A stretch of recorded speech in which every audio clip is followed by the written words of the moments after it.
Well, hello and welcome to week 15 of medieval history or pre-medieval history. We did not meet last week, and as I record this on Friday evening, there exists the very real possibility that we're not going to be meeting this week because of the weather. But I'll continue to do the videos here, and if we cannot meet in person Monday, again, we'll try to do something else. I might try to set up a Zoom meeting with everyone just because. So what we will do the next time we meet in person is we will talk about week 14 and week 15 at the same time. So anyway, this week we're going to cover a couple of bases here. We're going to start off in Scandinavia, then head to the Baltic republics, and then go back to jolly old England.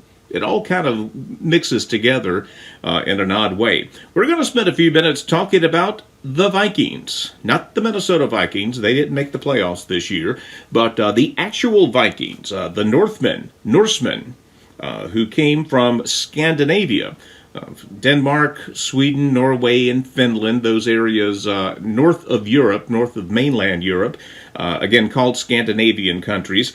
The term Viking probably comes from an Old Norse word, vik, for man. So they became to be known as the Vikings. Vikings are probably most known for the raiding and pillaging that happened during about a 300-year period, 760, or we'll get a 793, to about the year 1040 thereabouts. Again, for about a 300-year period, Vikings were predominantly raiders along the coast of northern Europe, England, and even into mainland Eurasia.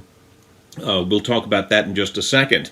The reason that they pillaged was pretty straightforward. If you look at any maps of, or topographical maps of Scandinavia, you will see that there is not a great deal of farmland. The term is called arable land, that is to say, land that can produce food with some reasonable degree of success. Norway is known for its fjords, which are bodies of water that are surrounded by sheer cliffs. The northernmost northernmost sections of these nations are Arctic.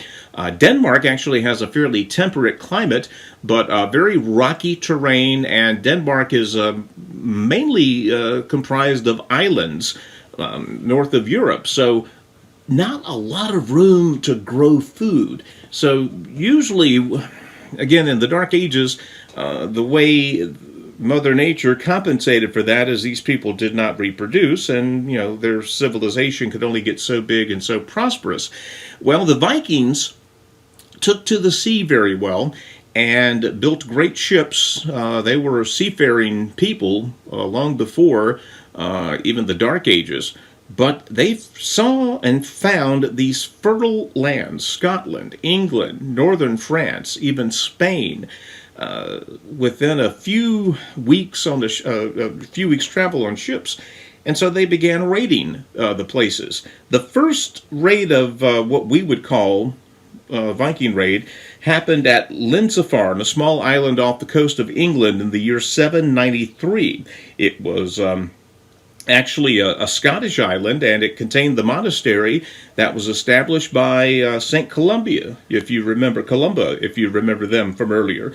Of course, it was lightly guarded. There's monks and nuns living there, and so it was a very, very easy target for these warriors coming in on ships. And for the next 100 years or so, there were just too many Viking raids to count. Viking men would pillage across the seas for a season, summer months, and then travel home to their families in Scandinavia with food and other provisions and whatnot. And but even over time, this type of plundering wasn't enough to support the Viking families, and they needed new lands in which to settle. And again, very little arable land in Scandinavia, so they naturally looked to other places. There were three groups of Vikings, sort of a broad you say Vikings, yeah, they were all Vikings, but they were three very distinctive geographic definitions of Vikings. The first group, the Norwegian Vikings, they settled places way far off, Greenland, Iceland, and into northern Scotland and northern Ireland. In fact, Dublin, the modern day capital of Ireland, was originally a Viking town, and it was almost a seasonal place. They came there, pillaged and stole and settled there and stayed there for the summer, then left for the winter to bring food and other stuff to their families. But yeah, Dublin was originally a Viking town in the 800s. The Norwegian Vikings also are almost certainly the first non-natives to set foot on North America. Newfoundland, Nova Scotia, that area, there is archaeological evidence of Vikings having been there. Second group is the Swedish Vikings. Cool picture here. I love this picture. And they went a little bit to the east and settled the sort of the northwestern part of Europe, modern day Russia. Matter of fact, Kiev, again, a provincial capital in one of the former Soviet republics, was originally a Viking town. They were known as the Varangians. And again, we won't talk too much about them, but the Varangians stayed year-round in Russia, and they were non-natives, and eventually they made some major settlements there in what's now Russia.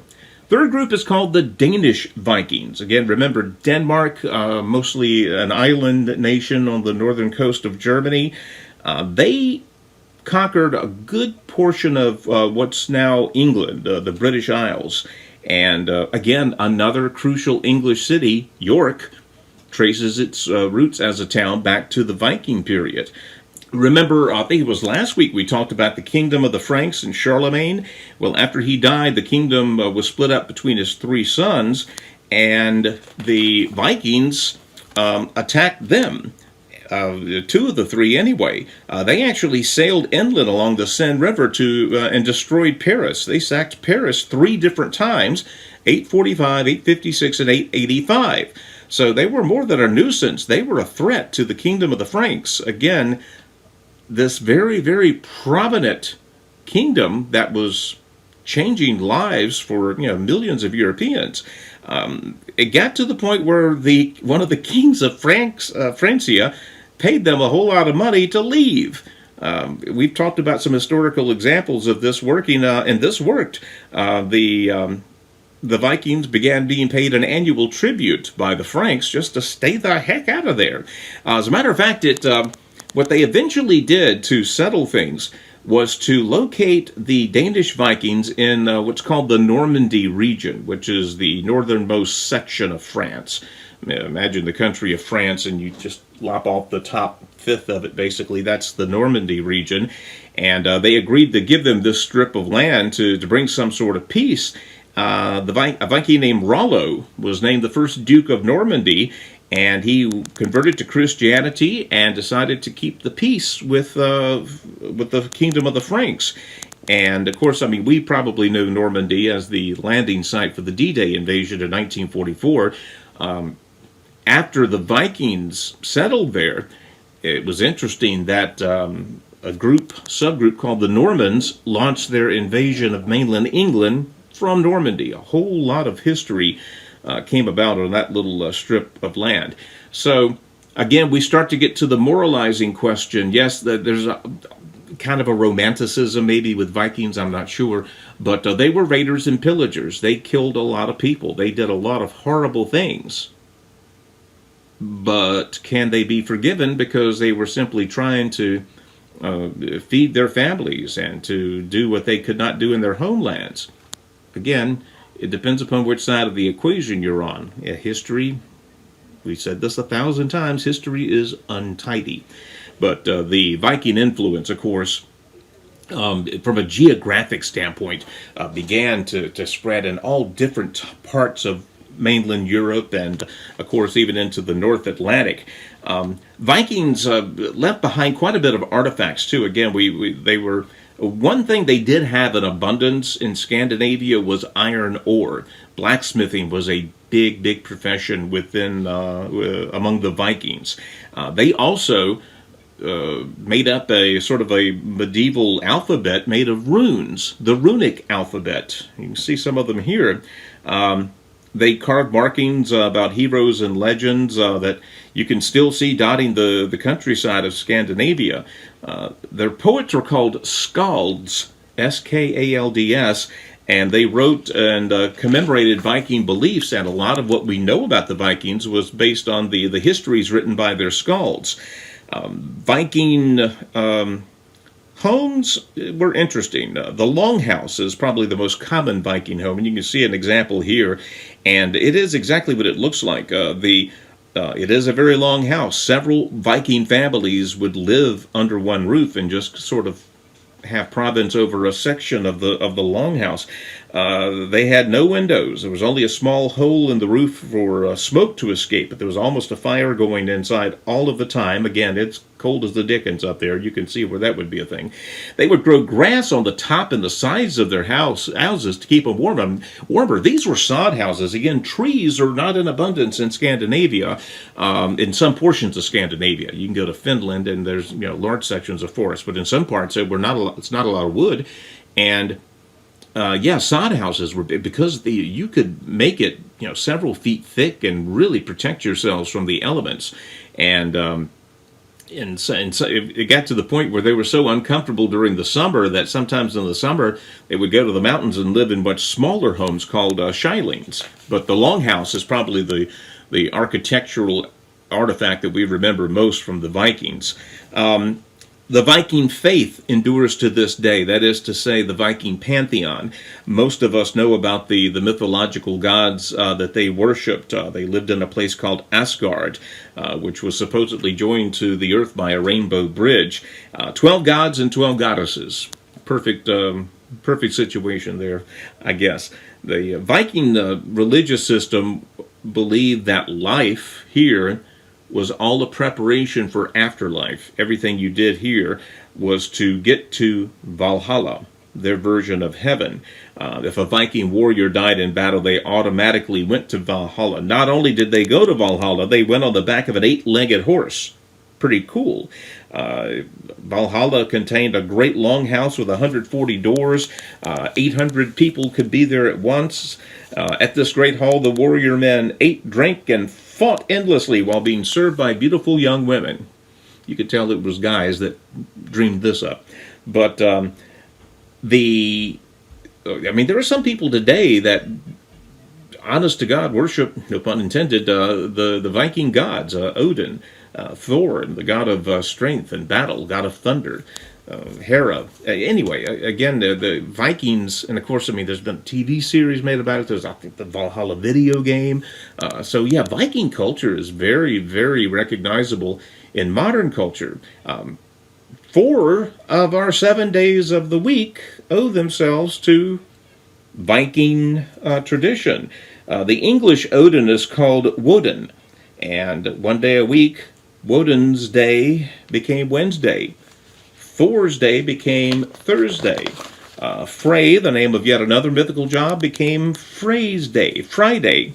So even today, even though there's no Viking nation today, there's no national boundaries or whatever, but there are, of course, Scandinavian descendants, and Viking culture is very recognizable today for more than just the obvious reasons. Now, over time, the Vikings abandoned the looting and pillaging origins that we talk about and so often associate with them.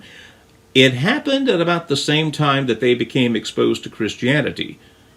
Now, was that the cause for their abandoning, raging, and pillaging? There's nothing to support that, but that's the way it happened. And there were also economic pressures. Again, we mentioned that they found that while raiding and pillaging could feed them for a season, if they could settle lands, they would feed themselves forever. Over time, the Vikings were not called the Vikings anymore. They adopted the names of the countries in which they lived. Norwegians, Finns, Swedes, Danes, whatnot. But clearly the Viking legacy lives on very much today. That's very, very recognizable. All right, let's move about 2,000 miles away from Scandinavia to the southwest into the Baltic region, home of the Slavs. Modern day Bulgaria, Albania, Czech Republic, Slovenia, Bosnia-Herzegovina, you get the idea. The first Slav state was ruled by the Bulgars, from where we get the term Bulgaria. The Bulgar Slavs were not good neighbors. Ask the Byzantine Empire. Again, remember the Eastern Roman Empire, which was very, very powerful for hundreds of years. In 811, the Bulgars attacked Constantinople and killed the emperor. So they were not only bad neighbors, they were a force to be reckoned with. There was another group of Slavs a little further north called the Moravians, who settled in modern-day Czechoslovakia, and they had been Christianized at this point. And they thought for the entire region it would be great if the gospel of Jesus Christ could be spread to everyone in that area. So they urged the new emperor, who replaced the one who got assassinated, urged him to send Christian missionaries to the Slavic nations at the border of Europe and Asia. Two brothers, Cyril and Methodius, in 863 went about from Thessalonica, Greece, again, from which the church that Paul wrote to, 1st and 2nd Thessalonians. Cyril was a philosophy teacher. Methodius was an abbot, the leader of a Greek monastery. Together, as they became acquainted with the Slavic people, they came across a very serious problem. They had no formal written language by which to share information. They, of course, had oral history, but no way to write thoughts down and share them with one another. That's a very limiting factor. You can imagine how difficult it is to spread literacy without a written alphabet. So they took on the extraordinary step of taking their oral language and applying it to the written word. What they did was they took the basis of the Greek alphabet and converted it to the sounds, consonants, and vowels they heard in the Slovak language. And the end result is something that is still recognizable today. The Cyrillic alphabet. You probably recognize some of these characters. If you see signs in now Russia or some of the other Baltic republics, these characters are part of the Cyrillic alphabet. And if that was all they did, that was a major, major achievement. I mean, to create an alphabet to allow you to communicate with hundreds of thousands of people, that's remarkable. But then they did something equally remarkable. They translated the entire Greek Septuagint, the Old Testament, into Cyrillic characters. And Cyril died in 869, not long after they had started this, but the project was completed, and within a matter of years, the Bible was available to the Slavic people, written in a language they could understand. Now, again, you got two things there. Just because you come up with the alphabet, you got to teach people that first. First things first, and then after that, they began. But that's an amazing achievement when you think about it. To create an alphabet, that's plenty. But to be able to share it with people, wow. And again, it's one of the things of good evangelism where if we're going to share this wonderful news of Jesus Christ, we got to meet people where they are. We can't expect them to come to us. We got to go to them. It doesn't work the other way. And Cyril and Methodius knew that, and they did that to the nth degree. Just a note here, the people, we mentioned the Bulgars to the south, the Moravians to the north. More broadly, the Slavic people began to be divided into the Western Slavs and the Eastern Slavs. The Western Slavs that we associate today with the Czechs, the Poles, Slovaks, and others really embraced the remnants of the Western Catholic Church. They began to adopt Latin as their language, and they became very much associated with Western Europe. At the same time, the Eastern Slavs the Belarusians, Russians, Ukrainians, and others, they held on to the Cyrillic alphabet and embraced the Eastern Orthodox Church.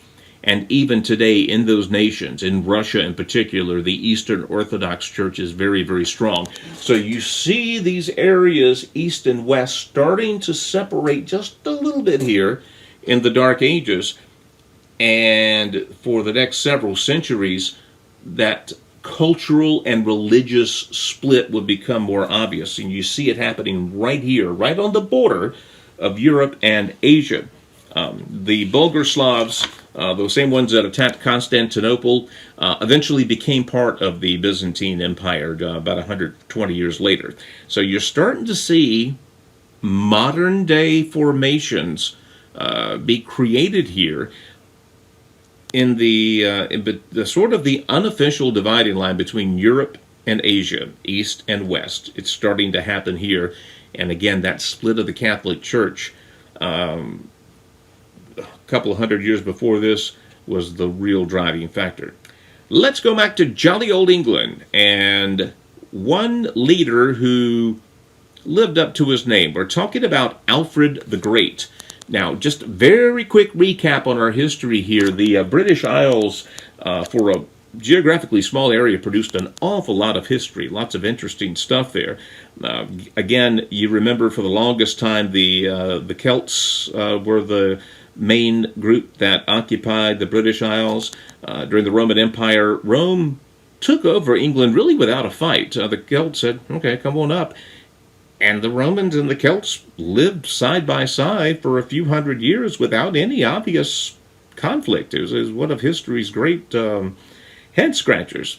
Well, as the Western Roman Empire collapsed, remember 476, those with ties to Rome left England, and the Celts were there by themselves. Pretty soon, though, they were invaded by some of the same barbaric tribes that were giving the old Roman Empire a whole lot of problems. The Angles, the Saxons, the Jutes, the Celts, of course. We talked about King Arthur, based upon an actual Celtic king who helped fight against the Angles and the Saxons. Again, the Angles and the Saxons and the Jutes eventually uprooted the Celts and set up 7 kingdoms of England during the Dark Ages.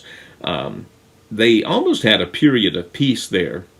Again, remember our old friend Gregory the Great and Augustine of Canterbury, who sent people to Christianize the British Isles. It worked to a degree. However, again, as we mentioned just a few minutes ago, here come the Danish Vikings into England, and they got deep into England. They did more than just raid and pillage. I mean, they settled and they moved on and into England, and a good part of the British Isles were more or less Viking occupied. By the time of Alfred, he was born and raised in the Kingdom of Wessex, which is the southernmost part of England. And he was all that and much more. Again, he came from a very wealthy family. He was very well-to-do, but very well-educated. He, according to the historians, was, of course, he wrote the histories, wise, graceful, handsome, and a great hunter. All the stuff that you would expect in a great king. He became King of Wessex in the year 868, and in his first year, he had to fight 9 different major battles against the Danish Vikings who were trying to push into southern England. As eventually he beat the Danish Vikings back into submission and became not only King of Wessex, but a very popular King of Wessex. In 878, he wanted to bring about what he thought would be a more lasting peace to the land, rather than, this very uneasy truce after conquering. He proposed that the king of the Danish Vikings, a gentleman named Guthrum, and his top 30 honorable men become Christians. So he sent missionaries to evangelize them. And you know what? It worked. Guthrum and those 30 top aides became Christians. They were baptized. King Alfred was actually at their baptism and served as godfather of King Guthrum. Alfred hosted a 12-day feast for the men involved, a very big deal. And again, This is Christianity at its best when it can foster peace. It doesn't always do that, but when it does, it's working like it's supposed to. And for all the times that it does not, we should celebrate when it does. He invited the Danes to stay in England under a peace treaty, which was a very unusual, a treaty that bound them together. And indeed, the Danish Vikings and the Wessex soldiers fought side by side to repel other Viking would-be invaders. Unfortunately, they couldn't hold them all off. Some more aggressive Danish warriors invaded a few years after that, and again, more ravaging and pillaging of the English countryside. Alfred decided he had had enough. He linked with another army and took the city of London in 886 and subdued the Danes at last. It came at great cost, but the King Alfred's subjection or victory over the other Danish Vikings was a big moment in English history and really set their course for the next century. They were pushed to an eastern region of England that was called the Danelaw. And for about 100 years, Danish Vikings stayed put right there in Danelaw. They expanded it, and they largely left the Anglo-Saxons in peace. After that, the other kingdoms of England, not just the people of Wessex, acknowledged Alfred as their king. He reorganized the army. Again, we're seeing some unification here, something we haven't seen in a while. He actually also came up with the great idea, if we had a deadgum navy, maybe we could hold off these raids. So the first real navy in British history came under Alfred the Great.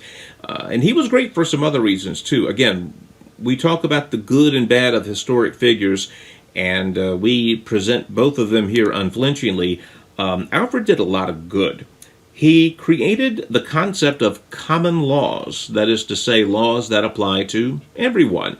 He looked at the legal systems that were in place in all 7 of these British kingdoms, or not British, but the kingdoms of the Isles, and he sort of mixed them all up, filtered them through the 10 Commandments to make sure that none of them were in violation of any of the commandments, and used that as the foundation for common law.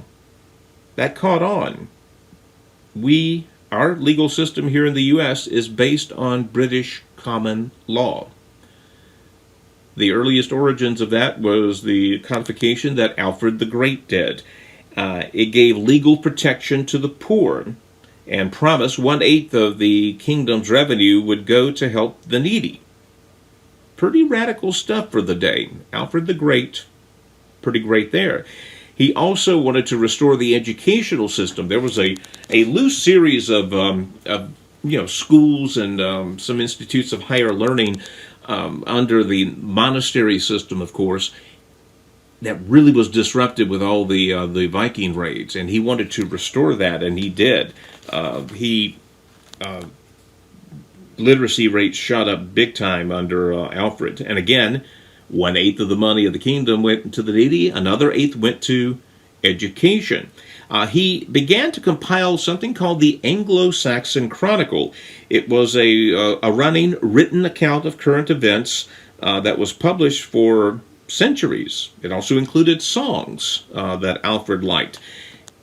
And quite frankly, the Anglo-Saxon Chronicles give us about 90% of the information we have on this period. Again, it was called the Dark Ages because we are in the dark about what was going on. Very few people were writing things down. Alfred the Great was one of those who was writing stuff down. And the Anglo-Saxon Chronicle, ding ding, remember that, was a very, very key source for historians to report on what happened during this period.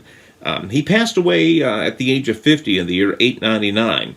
Now, of course, history is not permanent. The peace and the relative prosperity that Alfred helped foment lasted about 150 years. Not too bad, but in history, as we know, nothing lasts forever. A group called the Normans and the Norman Conquest changed that in the year 1066.